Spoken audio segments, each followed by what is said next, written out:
আসসালামু আলাইকুম। আজকে দেখাবো কিভাবে হোয়াটসঅ্যাপে ডকুমেন্ট করে ছবি পাঠাবেন। ডকুমেন্ট করে আমরা কখন ছবি পাঠাই? যখন আমরা ছবিটি এক্স্যাক্ট রেজলিউশন এবং এক্স্যাক্ট সাইজে পাঠাতে চাই, কোনো রকম কোয়ালিটি ছবির বা ভিডিও কোয়ালিটি লেস না করে। সো আমরা সরাসরি হোয়াটসঅ্যাপে চলে যাব। হোয়াটসঅ্যাপে গিয়ে আমরা যাকে ছবি পাঠাতে চাই তার তার চ্যাটে এন্টার করব। এন্টার করার পরে প্লাস আইকনে ক্লিক করব। প্লাস আইকনে আপনি photos, camera, location, contact, poll, document option দেখতে পাবেন। আপনি ডকুমেন্ট অপশনে ক্লিক করবেন। ডকুমেন্ট অপশনে ক্লিক করলে আপনাকে অপশন দিবে আপনি কোথা থেকে ছবি পাঠাতে চান। আপনি কি মেমোরি কার্ড থেকে পাঠাতে চান নাকি সরাসরি গ্যালারি থেকে পাঠাতে চান? তো আমি গ্যালারি সিলেক্ট করলাম। গ্যালারি সিলেক্ট করে যে কোনো একটা র্যান্ডম ছবি ক্লিক করব। ক্লিক করে দেন আপনার একটা প্রিভিউ আসবে।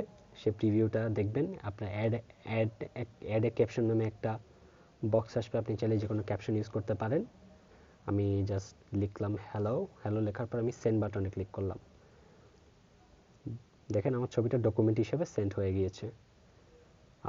যখন আপনি নর্মালি কোনো ছবি পাঠাবেন ডকুমেন্ট ছাড়া, তখন ফটোজে ক্লিক করলে যে কোনো একটা যদি ছবি নেন তাহলে দেখবেন যে ছবিটা প্রিভিউ দেখা যাচ্ছে। সেন্ড করা অবস্থায় প্রিভিউ দেখা যাচ্ছে, কিন্তু ডকুমেন্ট যখন করবেন আপনি তখন সেটার কোনো প্রিভিউ থাকবে না। সেটার উপরে ক্লিক করে ছবিটা আপনাকে দেখতে হবে বা ডাউনলোড করতে হবে। সেটার উপর ক্লিক করে আপনি যে অ্যারো আইকনে ক্লিক করলে আপনার ছবিটি সেভ ইমেজ ডাউনলোড করে ফেলতে পারবেন। সেভ ইমেজ দিলে আপনার ছবিটি ডাউনলোড হয়ে যাবে। সো এইভাবে আপনি কোনো রকম কোয়ালিটি লেস না করে, এমবি লেস না করে, সাইজ লেস না করে বড় ছবি এবং ভিডিও সহজেই সেন্ড করতে পারবেন। আসসালামু আলাইকুম।